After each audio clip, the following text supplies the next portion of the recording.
ay isang tao na dati punong-puno ng kalungkutan at walang kapayapaan.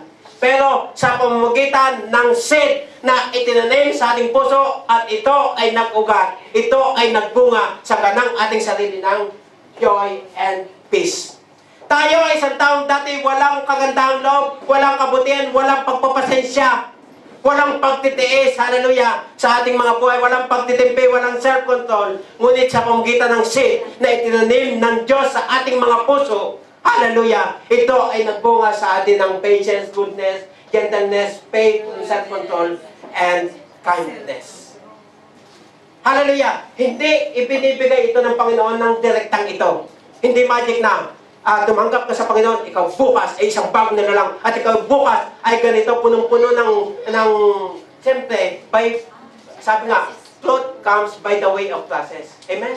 Hindi on time na ikaw ay nakakalala sa Panginoon, kinabukasan, ay bakit naninigarilyo ka ngayon, kinabukasan, hindi instant na mawawala sa iyong paninigarilyo o pag-iinom o ano man na bagay na kinasatlakan mo noong ikaw ay dating hindi pa nakakakilala sa Panginoon.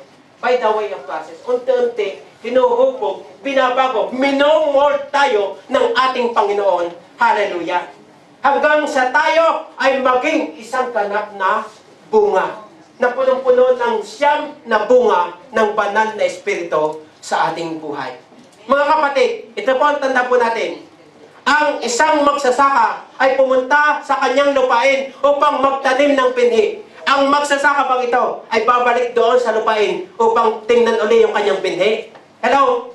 Hindi na. Ang magsasaka niyon ay babalik doon sa kanyang lupain na pinagtamnan ng pinhi para bisitahin yung at hintayin yung magiging bunga ng mga bagay na kanyang itinanim. Amen? Hindi ba balik ang magsasaka after 3 months o 4 months huhukahin uli at titingnan yung pinhi na kanyang itinanim? Wala na, kalilimutan na niya yung mga kapatid. Amen? Ang titingnan niya ay yung magiging bunga ng pinhi na kanyang itinanim. But, mga kapatid, ito ang tanda po natin. Hallelujah! We need to allow room.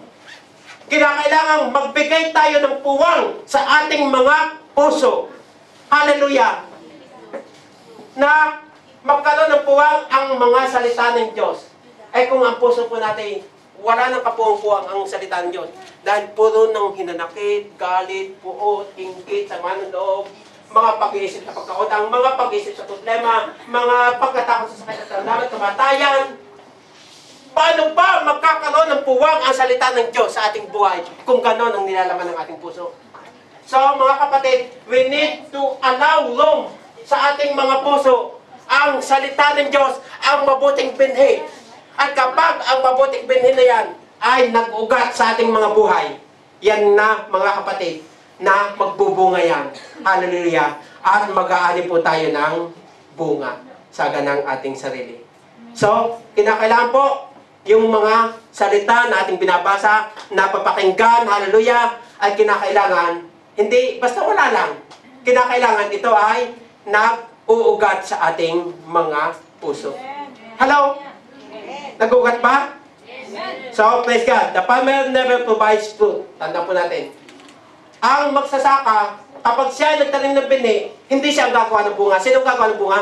Siya pa din ba? Babalik pa siya at isang araw lalagyan niya ng katawan yung binhi. At isang araw ilalagyan niya ng mga dahon-dahon. At isang araw ilalagyan niya ng nakabit na bunga. Hindi yung responsibility ng isang farmer. It is the responsibility of God. Yan po ang kaibahan ng gifts of the Holy Spirit and the fruit of the Holy Spirit. Ang fruit of the Holy Spirit, it is the work of God in our lives. Amen? Ang Diyos ang magkakaloob ng bunga. Hindi po natin kayang gumawa ng isang mansanas, ng isang ubas, kahit isang maliit na ubas. Sino pong dito kayang gumawa ng isang maliit na ubas na hindi dadaan sa pagitan ng nagtanim ng ubas? Wala. Diyos lamang ang nakagagawa ng mga bagay na yan. Amen? Sa pamamagitan lamang ng binhi. Napakalaga mga kapatid, yung ating pinakinggan. Pakakala nyo ganito, ganyan lang tayo. Na okay lang, nakasampa na ako sa Sabado na uli. At least, nasusunod ko yung sabi ng Panginoon na kalimutan ng pagdalo sa ganito pagtitipon. Malay mga kapatid, kinakailangan po maraming tayong dapat na i-apply sa ating mga buhay. hallelujah, sa pag-aral po natin kanyang mga salita. Hindi responsibilidad ng magsasaka ang bunga, pero ito ay responsibilidad ng Diyos. At ito ay magkakaroon ng kaganapan sa ating buhay sa pamagitan ng pagbibigay po natin ng puwang ang salita ng Diyos sa ating puso upang ito ay mag-ugat, lumago at magbunga sa ating buhay upang makita sa atin ng love, joy, peace, patience, kindness, goodness, gentleness, meekness, and self-control. 9 fruit of the Holy Spirit. Praise God. So, po rin po, Panginoon, point number 3, dito po ako magtatapos. Praise God. Fruits versus fruit. Fruits, yung with S, versus fruit. Sa Psalm 1 and Psalm 1:8. Joshua 1:8. Describe the importance of our relationship with the word in bearing fruit. Tinutukoy po dyan at sinasabi diya sa Psalm chapter 1 at Joshua 1:8. Hindi na po natin babasahin lahat yan. Pagkat karamihan po sa atin, memorize na ang salita niyan. Blessed is the man who walk not in the counsel of the ungodly, nor standeth in the ways of the sinners, nor sitteth in the seat of the scornful. Mapalad ang tao na hindi lumalakad sa payo ng mga makasalanan, o tumatayo man sa daan ng makasalanan, o naupo man sa upuan ng mga scornful manlilipa. Kundi mga kapatid, hallelujah, ang kanyang kasayahan, ang kanyang kalukuran, hallelujah, ay siya ay nagbubulay-bulay araw at gabi ng kanyang mga salita. At sa pagbubulay-bulay niya ng kanyang mga salita ng taong ito, siya ay magiging parang isang punong kahoy na itinanim sa tabi ng ilog o ng batis na nagdadahon. Sumisipol ang kanyang mga dahon, lumalago siya, nagdadahon, at nagbubunga sa takdang kapanahunan. At sa anumang paraan, hindi siya malalanta.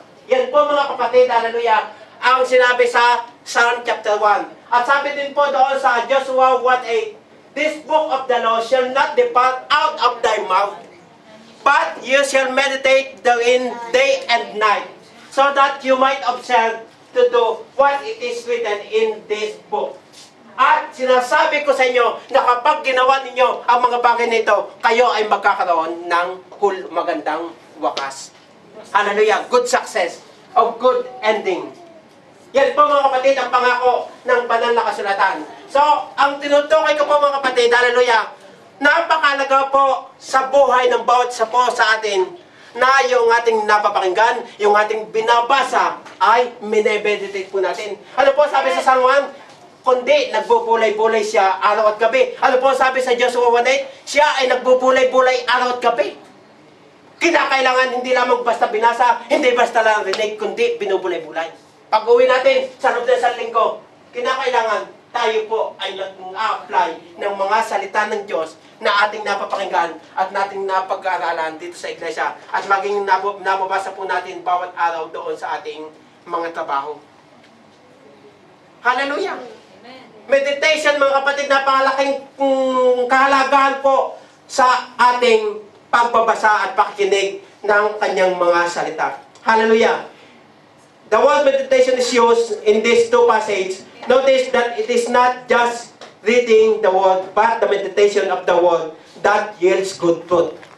Sa pamamagitan ng pagbubulay-bulay ng salita ng Diyos, ito ang maging dahilan upang tayo ay magkaroon ng good fruit o good success o good ending.